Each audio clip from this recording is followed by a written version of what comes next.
Today is August 28, 2025, and the headlines are grim.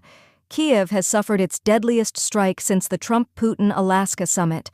At least 18 people are confirmed dead, including 4 children.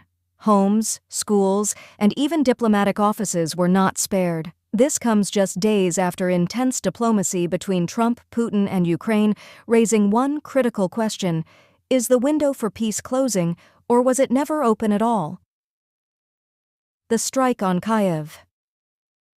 Last night, Russia launched a massive wave of drones and missiles on Ukraine's capital. The onslaught struck residential neighbourhoods, power grids, and symbolic targets including the EU delegation offices and the British Council. The attack was described by Ukrainian officials as the heaviest single strike on Kyiv in months. Sirens wailed for hours as civilians sheltered underground. Emergency services continue to dig through rubble, searching for survivors. President Zelensky spoke this morning saying, "While Moscow talks about peace, it rains missiles on children. This is Russia's truth." Global reaction. The international community reacted swiftly. In London, the British government summoned Russia's top diplomat, condemning what it called a deliberate act of terror. The European Union, shaken by the strike on its own offices, pledged new rounds of sanctions targeting Russian oil and gas revenues.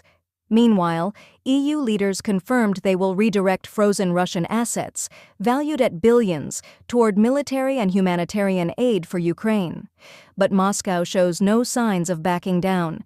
Instead, Kremlin officials claim the strikes were aimed at military infrastructure, despite clear evidence of civilian devastation.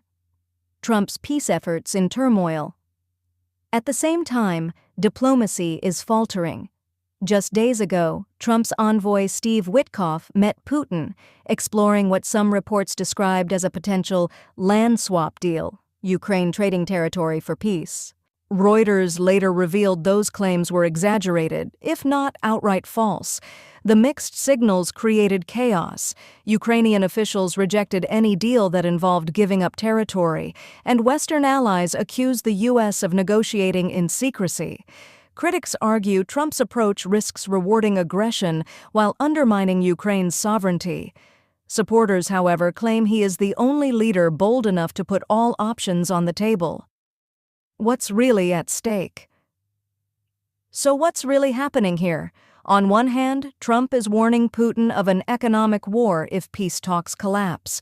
On the other, Putin continues to escalate militarily while dangling vague promises of negotiation.